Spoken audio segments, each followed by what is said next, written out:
Princess Anne says a slimmed-down monarchy doesn't sound like a good idea.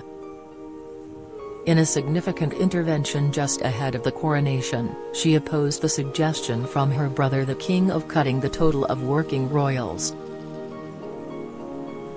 In a nod to when Andrew, Harry and Meghan were still in the fold, Anne said on Tuesday, "Well, I think the slimmed-down monarchy was said in a day when there were a few more people around to make that seem like a justifiable comment."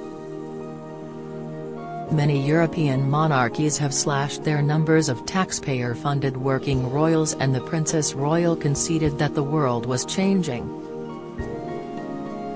She said, "It changes a bit," but added, "I mean, it doesn't sound like a good idea from where I'm standing, I have to say.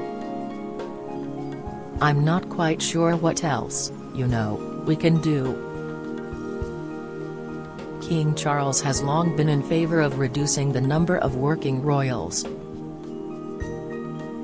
But that was before the Duke and Duchess of Sussex quit and the Duke of York was forced to step down over his friendship with the late pedophile Jeffrey Epstein. With the death of Elizabeth II, the number of working royals fell from 15 to 11 in 4 years, some European countries have only 4.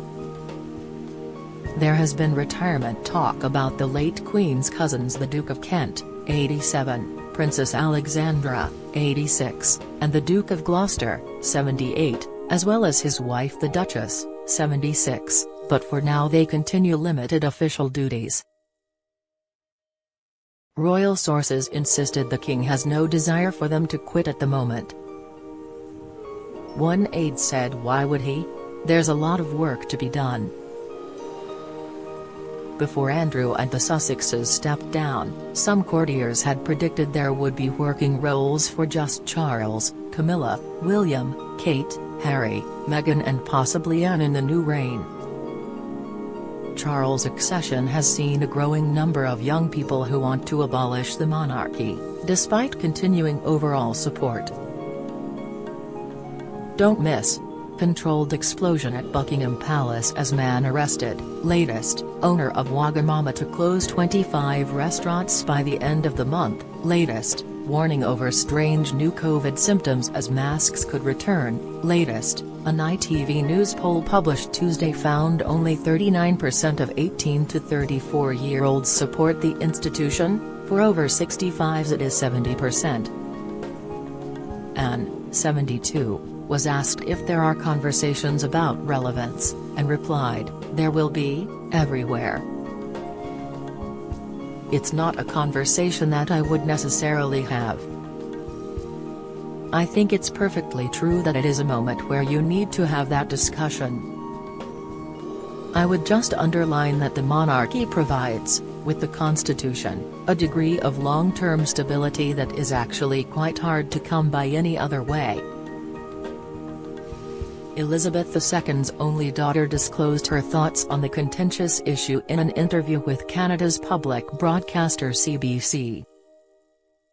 Asked how the royal family deals with polls suggesting a fall in support, she said, "Well, we don't in many respects need to deal with it, not least of all because it is the monarch that is the key to this, and the constitution that underpins the monarchy. What we do, we hope, contributes to the monarchy and the way in which it can convey continuity, of not just interest, but of service, of understanding, the way that people in communities want to live their lives. I think it has good long-term benefits. That commitment to long-term is what the monarchy stands for." On what kind of king her brother will be, Anne, who has a key role in Saturday's processions, said, "Well, you know what you're getting, because he's been practicing for a bit, and I don't think he'll change. The king has put diversity and inclusion at the heart of his reign and wants to encourage debate about the role slavery played in the British Empire. He has also encouraged research into how the royal family enriched itself from the slave trade. But Anne appeared dismissive of criticism of the monarchy over slavery. "It's not really a subject of conversation that I would even go down. I have a historical perspective which is slightly different, maybe more realistic. The historical perspective is, it just goes back a lot further. Slavery hasn't gone away." Analysis by Emily Ferguson. Royal editor. Princess Anne has hit the nail on the head by decrying King Charles's plans to slim down the monarchy. As Britain's hardest-working royal in terms of annual engagements, the 72-year-old knows exactly what she's talking about, and she's right that it's not a good idea. The royal family has already lost 3 senior royals in as many years. Prince Harry and Meghan's decision to quit as working royals and move to the US, while Prince Andrew stepped down from public life following his disastrous Newsnight interview and friendship with pedophile financier Jeffrey Epstein, and that's without counting the death of our beloved Queen. 4 more royals are expected to retire after the coronation. This includes the Duke of Kent, 87. First cousin of both the late Queen and Prince Philip, and his sister Princess Alexandra, 86, and the Duke and Duchess of Gloucester, aged 78 and 76 respectively. To dwindle the numbers further would mean reliable royals such as Anne and the Prince and Princess of Wales would have to vastly increase the number of engagements carried out to ensure the royal family continues its important role of supporting the charity sector, welcoming visiting heads of state and presenting honours to members of the public. William and Kate would have to shift away from their new strategy of carrying out fewer engagements to allow them to focus on a core number of issues, such as the environment, mental health and early years. The couple would also have to jeopardize precious family time, as they seldom allow work to coincide with evenings or school holidays. And also raises the question of what sidelined members of the royal family would do if they were no longer senior working royals.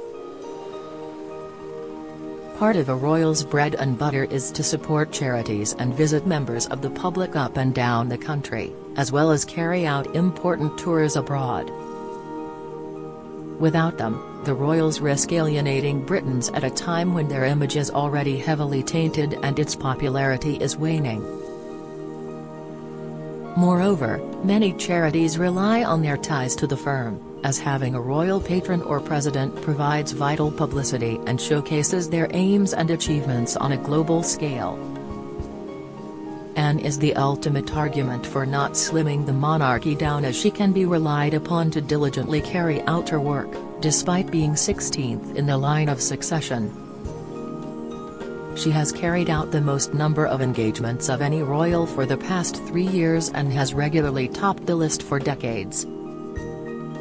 Her important role within the royal family was only heightened after she became a Councillor of State last December, allowing her to officially deputise for the king if he is abroad or unwell.